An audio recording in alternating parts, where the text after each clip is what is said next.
ஸ்ரீசக்கர வரதாச்சாரியம் சுத்தசத்வ குருத்தமம் ஸ்ரீநிதிம் ராகவம் வந்தே அபார கருணாகரம். கவசம் கனெக்ட் நேயர்களுக்கு நமஸ்காரம். பெரியாழ்வார் திருமொழி 2ஆம் பத்து 9ஆம் திருமொழி 10ஆம் பாசுரத்தை அனுபவிக்க நாம் ஏற்கனவே இப்போது ஆயர்பாடியில் தான் மானசீகமாக காத்து கொண்டிருக்கிறோம்.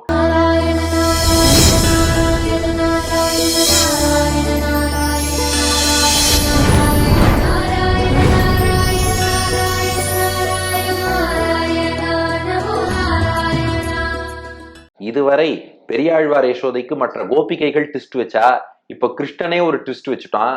என்னன்னா 9ஆம் பாட்டுல ஒரு பெண் என் வீட்டுல பூந்து பக்ஷணம் வெண்ணெய் எல்லாத்தையும் கிருஷ்ணன் திருடுறான், இன்னும் என்ன கிடைக்கும் தேடின்னு இருக்கான், யசோதா உன் பிள்ளைய கூப்பிட்டுக்கோன்னா.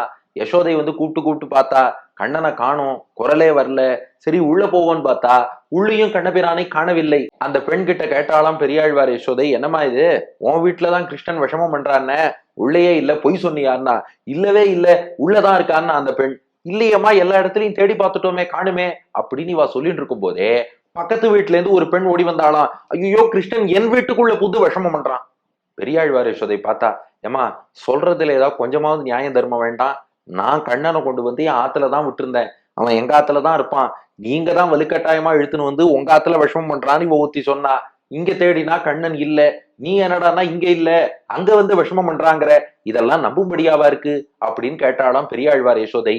அதுக்கு அந்த பெண் சொன்னாலாம், பாரு யசோதா, நான் சொன்னா நீ கோச்சுக்கிற, ஆனா உண்மையிலேயே உன் பிள்ளை அப்படித்தான், அவன் என்னென்னமோ மாயாஜாலம் பண்றான், சூழ்ச்சி பண்றான். ஒரு வீட்டுல இருந்து திடீர்னு வேறொரு வீட்டுக்குள்ள பாஞ்சுடுறான், அங்கிருந்து பார்த்தால் இன்னொரு இடத்துக்கு வரான், கடைசியில ஒண்ணுமே தெரியாதவன் மாதிரி உன் வீட்லயே வந்து உட்காடுறான். கிடையவே கிடையாது, அவன் ஏதோ சூழ்ச்சி பண்ணியிருக்கான். பெரியாழ்வார் யசோதைக்கு கோபம் வந்துடுத்து. இல்ல இல்ல, நீங்கள்லாம் தேவையில்லாம எங்க கிருஷ்ணன் மீது திருடன்னு பழி சுமத்துறேள், விஷமக்காரன்னு பட்டம் கட்டுறேள், நான் ஒத்துக்க மாட்டேன்னா.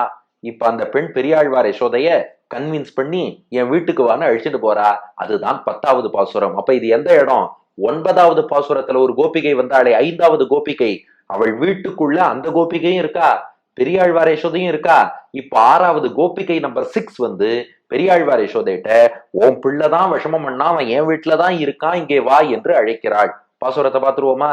2ஆம் பத்து 9ஆம் திருமொழி 10ஆம் பாசுரம். சொல்லில் அரசி படுதி நங்காய் சூழல் உடையன் உன் பிள்ளை தானே, இல்லம் புகுந்து என் மகளை கூவி கையில் வளையை கழற்றி கொண்டு கொல்லையில் நின்றும் கொணர்ந்து விற்ற அங்கொருத்திக்கு அவ்வளை கொடுத்து நல்லன நாவல் பழங்கள் கொண்டு நானல்லேன் என்று சிரிக்கின்றானே.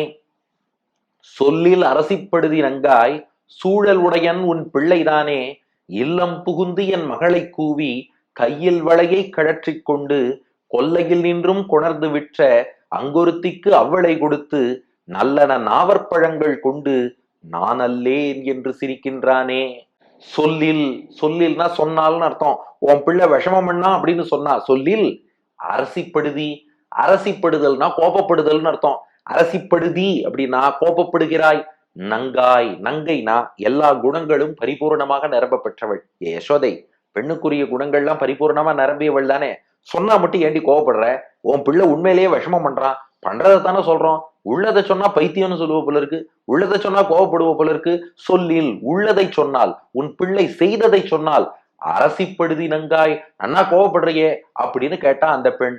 பெரியாழ்வார் யசோதை சொன்னா, அது பாருமா, இது வரைக்கும் யார் மேலேயாவது நான் கோவப்பட்டேனா, ஐயோ என் மனசு தாங்கலையே, என் பிள்ளையை வாழலாம் திட்டுறாளே என்று சகித்து கொள்ள முடியாமல் வாடா கண்ணா வாடா கண்ணான்னு கூப்பிட்டு தான் அதுக்கு அழிச்சுன்னு போனேன். இதுவரை 4 வீட்டுல இருந்து நான் கிருஷ்ணன் அழிச்சுன்னு போயிருக்கேன், அதுக்கு இத்தனை கோபிகைகள் சாட்சி.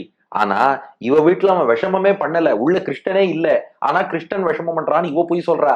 நீ என்னடா நான் திடீர்னு வந்து இல்ல இல்ல இவ வீட்டுல இல்ல, இங்க இருந்து என் வீட்டுக்குள்ள வந்துட்டான், நீயும் வந்து பொய் சொல்ற. இதத்தாமா தாங்கிக்க முடியல. ஒரு தாய்க்கு வரக்கூடிய ரைட்டியஸ் ஆங்கர், சரியான கோபம், அதனாலதான் நான் கோவப்பட்டேன்னா. அதுக்கு அந்த பெண் சொன்னா, சூழல் உடையன் உன் பிள்ளை தானே, நாங்க என்னமா பண்றது, நீ நல்லவதான், உன் பிள்ளை இருக்கானே மாயாஜாலம் சூழ்ச்சி எல்லாம் தெரிஞ்சு வச்சுட்டு இருக்கான். இந்த வீட்டுல இருந்து அந்த வீட்டுக்கு எப்படி மாயமா மறைஞ்சு அங்க போய் தோன்றணும் தெரிஞ்சு வச்சுட்டு இருக்கான். ஏதோ சூழ்ச்சி பண்றான், நம்ம வீட்டுல திருடுறான்னு பிடிக்கலான்னு போனா மறைஞ்சுடுறான், திடீர்னு இன்னொரு வீட்டுல தோன்றுகிறான். சூழல், இந்த இடத்துல சூழல்னா சூழ்ச்சின்னு அர்த்தம். சூழ்ச்சி செய்வதிலே சூழல் உடையன், அந்த சூழ்ச்சிகளை நன்கு அறிந்தவன். இந்த இடத்துல உடையன் அப்படின்னா அதையெல்லாம் தன் கண்ட்ரோல்ல வைத்திருப்பவன். சூழ்ச்சி மாயாஜாலம் எல்லாம் உடையவன், சூழல் உடையன். உன் பிள்ளை கிருஷ்ணன் இருக்கானே, உன் பிள்ளை தானே, அவன் தாம்மா அப்படி இருக்கான். நீ நல்லவதான், நாங்களும் ஒத்துக்கிறோம். பையனை பத்தி குறை சொன்னா அம்மாவுக்கும் கோபம் தான் வரும், தப்பு இல்ல. ஆனா என்ன பண்றது, உன் பிள்ளை சரியில்லையே. சூழல் உடையன், சூழ்ச்சி செய்யக்கூடியவன், உன் பிள்ளை தானே. உன் பிள்ளை சூழ்ச்சி பண்றான், நாங்க என்ன பண்றது, குழந்தைட்டியா சண்டை போட முடியும்? அம்மாட்ட தான் வந்து சண்டை போடுவோம். அதனால நாங்களும் சொல்றோம், உனக்கும் கோபம் வருது அப்படின்னா. பெரியாழ்வார் யசோதை பார்த்தா, அதெல்லாம் இருக்கட்டும்மா, சுத்தி வளைச்சு பேசாத, உன் வீட்டுல என்ன பிரச்சனை பண்ணா அதை சொல்லுன்னு கேட்டா. அந்த பெண் சொன்னா, அதை ஏன் கேட்கிற, இது வரைக்கும் வீட்டுல எல்லாம் பால், தயிர், வெண்ணெய், ஏதோ எள்ளுருண்டை, சீடை, லட்டு இதைத்தான் திருடி சாப்பிட்டான். என் வீட்டுல தங்க நகையே காணாம எடுத்துன்னா. என்னம்மா இது தூக்கி வாரி போடுறது, தங்க நகையா, என்ன சொல்றேன்னு கேட்டா. அந்த பெண் சொல்கிறாள், சொல்லில் அரசிப்படுதினங்காய் சூழல் உடையன் உன் பிள்ளை தானே, இல்லம் புகுந்து என் மகளை கூவி கையில் வளையை கழற்றி கொண்டு. இல்லம் புகுந்து, என் வீட்டுக்குள்ளே, இல்லம் என் வீட்டுக்குள்ளே புகுந்து எப்படியோ நுழைஞ்சுட்டான். இங்கதான் விஷமம் பண்ணிட்டு இருந்தான், எனக்கும் டமால் டுமில்னு சத்தம் கேட்டுது. அப்போ அந்த வீட்டுலதான் கிருஷ்ணன் விஷமம் பண்றான்னு பக்கத்துல இருக்கிறனா அப்பவே புரிஞ்சுனேன். ஆனா ஓடு வழியா குதிச்சானோ, சுவர ஓட்ட போட்டுட்டு உள்ள வந்தானோ, மாயமந்திரம் பண்ணி வந்தானோ தெரியாது. இல்லம் என் வீட்டுக்குள்ள புகுந்து எப்படியோ ரகசியமா உள்ள வந்துட்டான். இல்லம் புகுந்து, நானும் இப்ப வெளியில போயிருக்கேன், ஜஸ்ட் வெளியில நகர்றேன். அப்ப சத்தமும் இந்த காதுல கேட்டுது. சரி, அந்த வீட்டுல தானே கிருஷ்ணன் விஷமம் பண்றான், நம்ம வீட்டுக்கு ஒன்றும் பிரச்சனை இல்லைன்னு நினைச்சுண்டு, தப்பா நினைச்சுண்டு வெளியில போன நேரம் இல்லம் என் வீட்டுக்குள்ளே புகுந்து கிருஷ்ணன் திடீர்னு உள்ள புகுந்துட்டான். உள்ள புகுந்து என்ன பண்ணான் தெரியுமா, என் மகளை கூவி, வீட்டுல என் பொண்ணை தனியா விட்டுட்டு போயிருக்கேன், என் மகளை, என்னுடைய அந்த மகளை, தனியா இருக்கும் அந்த பெண்ணை கூவி பேர் சொல்லி கூப்பிட்டானா. ஏ பெண்ணே, அவளுக்கு பத்மான்னு பேர்னா, ஏ பத்மா இங்க வா அப்படின்னு கூவி பேர் சொல்லி அவளை அழைத்தான்.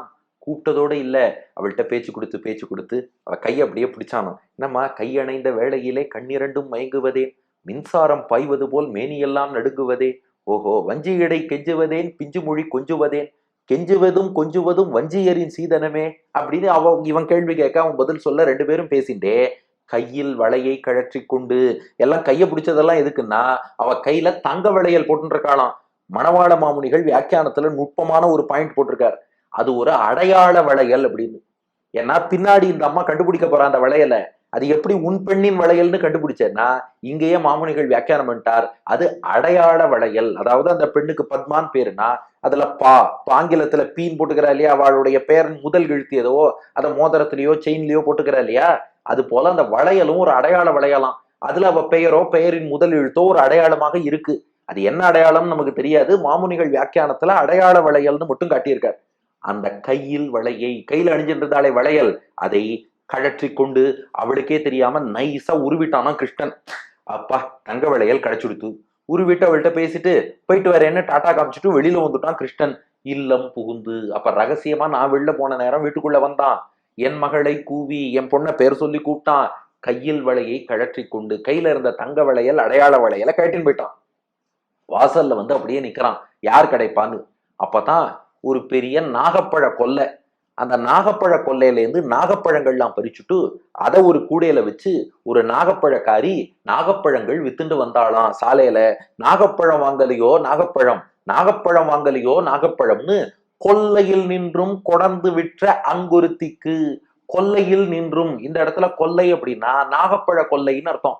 கொல்லையில் நின்றும்னா அந்த நாகப்பழ கொல்லையில் இருந்து அங்கேருந்து பழங்களை பறித்து கூடையில் வைத்து கொண்டு, கொல்லையில் நின்றும்னா அங்கிருந்து, கொல்லையில இருந்து அங்கிருந்து கொணர்ந்து விற்ற, கொணர்ந்துன்னா பழங்களை எல்லாம் சேகரித்து கொண்டு வந்து விற்ற, நாகப்பழம் வாங்கலையோ நாகப்பழம் வாங்கலையோ அப்படின்னு விற்று கொண்டிருந்த அங்கு ஒருத்திக்கு. அந்த இடத்துக்கு வந்தாலே கிருஷ்ணன் வாசல்ல வளையலோடு காத்துன்னு இருக்கான், யாராவது மாட்டுவாளா அப்படின்னு பார்த்துட்டு இருக்கான். அங்கு ஒருத்திக்கு, இந்த ஒருத்தி நாகப்பழக்காரி வரவும் கிருஷ்ணன் என்ன பண்ணானா, அவ்வளை கொடுத்து, அவ்வளை அதே வளையல், அந்த அடையாள வளையல், என் பொண்ணு கையிலேருந்து கழட்டின அந்த வளையல், அந்த வளையலை கொடுத்து நாகப்பழக்காரிட்ட நீட்டினானாம். அவ பார்த்தா, என்னப்பா வளையல் நீட்டுற, இல்ல இந்த வளையலுக்கு எவ்வளவு நாகப்பழம் தருவேள் அப்படின்னு கேட்டானோ. அவ சொன்னாலாம், இதுக்கா 4 வேணா தருவேன். என்னது இது, ஒரு தங்க வளையல் தரேன், இதுக்கு வெறும் 4 நாகப்பழமா? அதுக்கு அவ சொன்னாலாம், நல்லன நாவல் பழங்கள் கொண்டு. இதெல்லாம் நல்ல நாகப்பழம்பா, ஒவ்வொரு நாகப்பழமும் 1 பவுனுக்கு சமம் தெரியுமா, எவ்வளவு வசதியான நாகப்பழம். அதனாலதான் வெறும் நாகப்பழம் இல்ல, பாட்டு பாருங்க, நல்லன நாவற்பழங்கள், ரொம்ப நல்ல நல்ல நாகப்பழங்கள் அப்படின்னாலாம். இல்ல 4னா கட்டாது, ஒரு 8ஆவது கொடுக்கணுமேன்னா. அவ பார்த்தா 8எல்லாம் சரி வராதுப்பா, எனக்கு கட்டுப்படி ஆகாது, இது ஒரு 6 வேணா தரேன். இது பாருங்க, இந்த வளையலே இவனுது இல்ல, எங்க இருந்தோ திருடின்னு வந்த வளையல். அதை வச்சுட்டு இந்த வளையலுக்கெல்லாம் 4 பழம் கொடுத்தா ஒத்துக்க மாட்டேன், 8ஆவது கொடுக்கணும். அப்படி இப்படி பேரம் பேசினான். அவ 6 தரேன்னு கொடுத்துட்டா. வளையலையும் நாகப்பழக்காரி வாங்கிட்டாளாம். வாங்கிட்டதுக்கு அப்புறம் கிருஷ்ணன் சொன்னானா, இப்பதான் ஒரு ஆஃப்டர் தாட், 6 நாகப்பழம் போராது, இன்னும் 2 கொடுத்தாதான் ஒத்துப்பேன். நல்லன நாவற்பழங்கள் கொண்டு நல்ல நாகப்பழக்கடை ஏற்கனவே 6 பழம் வாங்கிட்டானா. வாங்கிட்டு இன்னும் 2 பழம் கொடுத்தாதான் போவேன்னு கிருஷ்ணன் பேரம் பேசுறான். அவ பார்த்தா, அது பாரு, எனக்கு அடுத்த வியாபாரம் இருக்கு, நீ வளையல் கொடுத்த, நான் நாகப்பழம் கொடுத்துட்டேன், உன்னோட வியாபாரம் முடிஞ்சு போச்சு, நான் போறேன்னா போப்படாதுன்னு சண்டை போட்டு இருந்தானா. அந்த சமயம் பார்த்து இந்த பெண் வெளியில போயிருந்தாளே, அவ வீட்டுக்கு திரும்பி வரா. அவ வீட்டு வாசல்ல பார்த்தா நாகப்பழக்காரியும் கிருஷ்ணனும் சண்டை போட்டு இருக்கா. இன்னும் 2 பழம் கொடுக்கணுங்கிறான் கிருஷ்ணன், அவ தரமாட்டேங்கிறா. இவன் கொடுக்கணுங்கிறான், அவ தரமாட்டேங்கிறா. அந்த பெண் ஏதோ விசாரிப்போன்னு போனாலாம், என்ன 2 பேரும் நம்ம வீட்டு வாசல்ல இருந்து சண்டை போட்டு இருக்காளே அப்படின்ட்டு கேட்டாலாம். அப்போ அந்த நாகப்பழக்காரி சொன்னாலாம், ஆமா கோபிகையே, இவா நீயாவது கொஞ்சம் மத்தியசம் பேசு. அவன் ஒரு வளையலை கொடுத்தான், வளையலை கொடுத்து நாகப்பழம் கொடுங்கன்னு கேட்டான். நான் 4 தான் தருவேன்னு. இல்ல 8 வேணும்னா. சரி, உனக்கும் வேண்டாம் எனக்கும் வேண்டாம், 6 நாகப்பழம் கொடுத்துட்டேன். இப்ப கேட்டா இன்னும் 2 வேணுங்கிறான். அப்படியா, ஒரு வளையலுக்கு 6 நாகப்பழம் தானா, குடு அந்த வளையலைன்னு இந்த பெண் கேட்டிருக்கா. நாகப்பழக்காரிக்கா காமிச்சாலாம், பார் இந்த வளையல் தான், அடையாள வளையல். அவ பார்த்தாலாம், நல்ல நாவற்பழங்கள் ஏய், இது என் வீட்டு வளையல், இந்த வளையலை கொடுத்து இவன் நாகப்பழம் வாங்கி சாப்பிட்டுருக்கானா, இந்த வளையல் யாரோடது ஒழுங்கா சொல்லுன்னு அந்த நாகப்பழக்காரிட்ட கேட்டா. அவ சொல்லிட்டாலும், வருமா எனக்கு தெரியாது, கிருஷ்ணன் தான் அந்த வளையலை கொடுத்தான், அதனால அவன்கிட்ட கேட்டுக்கோ. உடனே அந்த பெண் கிருஷ்ணனை பார்த்து திரும்பினாலும் அந்த கோபிகை, ஏண்டா என் வீட்டுக்குள்ள இருந்து வளையலையா திருடின, ஏன் திருடினாய் சொல்லு அப்படின்னு கேட்டாலும். கிருஷ்ணன் உடனே பதில் சொன்னானா, நான் அல்லேன் என்று சிரிக்கின்றானே, நான் அல்லேன், நான் கிடையாதே, நான் எங்க திருடினேன்னா. டேய், நீ தானடா இவளுக்கு வளையலை கொடுத்தேன்னு சொன்னா அப்படின்னாலாம். நான் அல்லேன். இப்ப கிருஷ்ணன் சொல்றான், இங்க மணவாள மாமுனிகள் வியாக்கியானம் பண்றார், பாட்டு பாருங்க, பெரியாழ்வார் அந்த கோபிகையின் பாவத்திலேயே பாசுரம் பாடியிருக்கார். மணவாள மாமுனிகள் வியாக்கியானத்துல அவர் கிருஷ்ணனாவே மாறி வியாக்கியானம் பண்றார். கிருஷ்ணன் கேட்டானா, உன் வீட்டுக்குள்ள நான் நுழைஞ்சதை நீ பாத்தியா? பாக்கல. நீ வெளில போனப்புறம் நுழைஞ்சதாக நீ சொல்ற, நான் உள்ள போகும்போது நீ பாத்தியா? பாக்கல. உன் பெண்ணை நான் கூப்பிட்டதை நீ பாத்தியா? பாக்கல. அவ கையில இருந்து வளையலை திருடினதை நீ பாத்தியா? பாக்கல. அந்த வளையலை கொண்டு வந்து நாகப்பழக்காரிட்ட கொடுத்ததை நீ பாத்தியா? பாக்கல. நாகப்பழக்காரிட்ட தானே வளையலை பார்த்த. அப்ப நீ இன்வெஸ்டிகேஷனுக்கு என்ன பண்ணணும், முதல்ல வீட்டுக்குள்ள போ, உன் பெண்ணை கூப்பிடு, அவ கையில வளையல் இருக்கான்னு கேளு, இருக்குன்னா விட்டுடு, இல்லைன்னு சொன்னா அவ எங்க காண அடிச்சான்னு கேளு. நீ அங்கேருந்து தானே வரணும், இங்க வந்து எங்கிட்ட விசாரணை ஆரம்பிச்சா எப்படி? நான் இல்லேன், நான்லாம் வரவும் இல்லை திருடவும் இல்லை, நீ கண்ணால பாத்தியா, உன் வீட்டுக்குள்ள வந்ததை பாத்தியா? இல்லப்பா நான் எதையும் பார்க்கலன்னா. அந்த பெண்ணும் பார்த்தா உண்மையே சொல்லிடுவோம், இல்லப்பா நீ வீட்டுக்குள்ள வந்ததையும் நான் பார்க்கல, என் பெண்ணை அழைச்சதையும் பார்க்கல, வளையலை கழட்டினதையும் பார்க்கல, இங்க கொடுத்ததையும் பார்க்கல, ஆனா இந்த வளையல் என் பொண்ணோடதுன்னு எனக்கு தெரியுமேன்னா. கிருஷ்ணன் பார்த்தான், உலகத்துல பான்னு வேற யாரும் பேரே வச்சுக்க மாட்டாளா? பத்மாவுக்கு மட்டும்தான் பான்னு போட்டு வளையல் வச்சிருப்பாளா? எத்தனையோ பேர், இன்னும் பத்மினின்னு பேர் இருக்கலாம், எத்தனையோ பேர் இருக்கலாம், அதுக்காகலாம் ஏன் பத்மானே உன் பொண்ணு மட்டும்தான் இருக்கணுமா? இதெல்லாம் நான் ஒத்துக்க மாட்டேன், இந்த அடையாள வளையலை வச்சு நான் திருடினேன்னு சொன்னா என்ன அர்த்தம் அப்படின்னு கேட்டானோ. அந்த பெண் பார்த்தா, இவன் தான் திருடி இருப்பான்னு நன்னா தெரியும், அதனால பிளேட்டை மாத்தினாலும், இல்லடா நான் கண்ணால பார்த்துட்டு தான் பேசின்னு இருக்கேன், நீ என் வீட்டுக்குள்ள வந்ததையும் நான் பார்த்தேன், என் பெண்ணை கூப்பிட்டதையும் நான் பார்த்தேன், அவ கையில இருந்து வளையல் கழட்டினதையும் நான் பார்த்தேன், நாகப்பழக்காரிட்ட கொடுத்ததையும் நான் பார்த்தேன், அதனாலதான் சொல்றேன் நீ திருடி இருக்கேன்னா. கிருஷ்ணன் சொன்னா, ரொம்ப சந்தோஷம், உன் கண்ணு முன்னாடிதான் எடுத்தேன்னா அது எப்படி திருட்டாகும்? உனக்கு தெரியாம எடுத்துன்னு போனாதானே திருட்டு. அப்போ உன் கண் முன்னாடிதான் வீட்டுக்குள்ள வந்திருக்கேன், கண் முன்னாடிதான் பொண்ணை கூப்பிட்டுருக்கேன், கண் முன்னாடிதான் வளையலை கட்டியிருக்கேன், கண் முன்னாடிதான் நாகப்பழக்காரிட்ட கொடுத்துருக்கேன், அதெல்லாம் வேடிக்கை பார்த்துட்டு இருப்பியா? நாகப்பழம் வாங்கி முடிச்சதுக்கு அப்புறம் மட்டும் வந்து கேட்பேன்னா என்ன அர்த்தம்? 1 வருஷம் முன்னாடி காணா போன பொருளுக்கு 1 வருஷம் கழிச்சு யாராவது வந்து எஃப்ஐஆர் போட்டு கம்ப்ளைண்ட் கொடுப்பாளா? உன் கண் எதிரில் கொண்டு போனேன்னா உன் அனுமதியோடு பெற்று சென்றேன்னு அர்த்தம். அப்ப நான் திருடன் அல்லேன், நான் அல்லேன் என்று சிரிக்கின்றானே. அப்ப நீ கண்ணால பார்க்கலேனாலும் என்ன திருடன்னு சொல்லக்கூடாது, நீ கண்ணால பார்த்துட்டேனாலும் அது திருட்டே கிடையாது, என்ன திருடன்னு சொல்லக்கூடாதுன்னு சொல்லி சிரிக்கின்றானே. ஹாஹான்னு ஒரு சிரிப்பு சிரிக்கிறான்.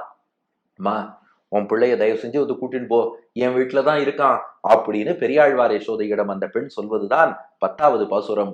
சொல்லில் அரசிப்படுதி நங்காய் சூழல் உடையன் உன் பிள்ளை தானே, இல்லம் புகுந்து என் மகளை கூவி கையில் வளையை கழற்றிக் கொண்டு கொல்லையில் நின்றும் கொணர்ந்து விற்ற அங்கொருத்திக்கு அவ்வளை கொடுத்து நல்லன நாவல் பழங்கள் கொண்டு நானல்லேன் என்று சிரிக்கின்றானே. சொல்லில் அரசிப்படுதி நங்காய் சூழல் உடையன் உன் பிள்ளைதானே. இல்லம் புகுந்து என் மகளை கூவி கையில் வளையை கழற்றிக் கொண்டு கொல்லையில் நின்றும் கொணர்ந்து விற்ற அங்கொருத்திக்கு அவ்வளை கொடுத்து நல்லன நாவற்பழங்கள் கொண்டு நான் அல்லேன் என்று சிரிக்கின்றானே. பாட்டின் திரண்ட பொருள். யசோதா, சொன்னா மட்டும் நீ கோவப்படுவ, ஆனா உன் பிள்ளை நிறைய சூழ்ச்சிகள்லாம் பண்றான். என் வீட்டுக்குள்ள பூந்து என் பொண்ணை பேர் சொல்லி கூப்பிட்டு அவ கையிலேருந்து வளையலை கழட்டிட்டு போய் நாகப்பழ கொல்லையிலேருந்து நாகப்பழம் கொண்டு வந்த விற்ற நாகப்பழக்காரிக்கு அந்த வளையல்களை கொடுத்து நாகப்பழம் வாங்கி சாப்பிட்டு பேரம் பேசிட்டு இருக்கும்போது ஏன்டா அப்படி வளையல் எடுத்தேன்னு கேட்டா நான் இல்லைன்னு சொல்லி என்னையே பார்த்து ஏளனமா சிரிக்கிறான். உன் பிள்ளைய வந்து கூட்டுட்டு போ, அவன் இப்ப வளையலை வேற மீட்டு கொடுக்கணும். இப்ப நாகப்பழக்காரிட்ட வளையலை கொடுத்து நாகப்பழம் வாங்கிட்டான். யசோதா, நீ உன்னோட வளையல் எதையாவது கொடுத்து என் வளையலை மீட்டு கொடு. அதை வேற வந்து அவ கேட்கறா. தங்க நகை காண போனா சும்மா இருப்பாளா? அந்த பெண் கேட்கிறாள். மேற்கொண்டு பெரியாழ்வார் யசோதை என்ன பண்ணான்னு அடுத்த பாட்டுல பார்ப்போம். இப்ப இந்த பாட்டுக்கு அடியேன் வழங்கும் ஆங்கில வடிவம். Yashoda, if I tell you you will get angry, but your son is known to do a lot of mischiefs. He entered into my home, called my daughter by her name, and took away the bangles from her hand as a woman selling jamun fruits came by that way. He gave that golden bangles to that woman and got jamun fruits from her. When I caught him red-handed, he laughed saying, "It's not me." Yashoda, call back your son என்பது இதற்கான ஆங்கில வடிவம். இனி 11ஆம் பாசுரம் பெரியாழ்வார் யசோதை என்ன பண்ணான்னு சொல்லி இந்த பதிகத்தை நிறைவு செய்ய போகிறார் பெரியாழ்வார். அடுத்த பகுதியில் காண்போம். பெரியாழ்வார் திருவடிகளே சரணம்.